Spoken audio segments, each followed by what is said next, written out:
Hello বন্ধুরা, রোশনাই সিরিয়ালের আজকের পর্বে দেখতে পাবেন যে জোর করে মনে করতে গেলে আমার আমার মাথা ভীষণ যন্ত্রণা করছে। আমি আমি কিচ্ছু মনে করতে পারছি না, কিচ্ছু না। উফ, সব ঠিক হয়ে যাবে। আচ্ছা ঠিক আছে ঠিক আছে, জোর করে কিছু মনে করতে হবে না। আমি তো তোমায় ওষুধ দিচ্ছি, দেখো ওষুধ খেলে একদিন ধীরে ধীরে তোমার সবকিছু মনে পড়ে যাবে। যদি জানতে পারতাম তোমার বাড়িটা কোথায়, তাহলে সেখানে তোমাকে নিয়ে গেলে তাদের দেখলে তোমার নিশ্চয়ই সবকিছু মনে পড়ে যেত। আপনি প্লিজ প্লিজ, আমি এখানে থাকতে চাই। আপনি আমাকে আমাকে আমাকে প্লিজ এখানে রেখে দিন, প্লিজ সাধু বাবা। দেখো তোমার এখন নিজেকে একা বলে মনে হচ্ছে, কিন্তু নিশ্চয়ই তোমার পরিবার আছে।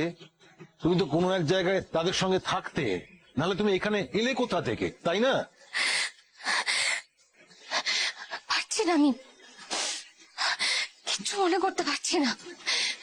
প্লিজ আপনি আমাকে ফিরিয়ে দেবেন না। আপনি আপনি দয়া করে আমাকে এখানে রেখে দিন। আমাকে এইটুকু দয়া করুন, আমাকে আমাকে এখান থেকে ফিরিয়ে দেবেন না। আচ্ছা বেশ বেশ, তোমার জোর করে কোথাও পাঠাবো না, তুমি এখানেই থাকবে। কিন্তু দেখো এটা তো আশ্রম, এখানে থাকতে গেলে কিছু নিয়ম মেনে চলতে হবে। এখানে কাজকর্ম করতে হবে, আশ্রমের কাজকর্ম করতে হবে। এখানে চুপচাপ কেউ বসে থাকে না, সবাইকে কাজ করতে হয়।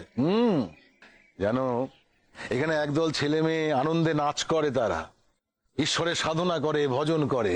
এই ছিল আজকের পর্ব। পরবর্তী পর্ব দেখতে আমাদের চ্যানেল সাবস্ক্রাইব করে রাখুন।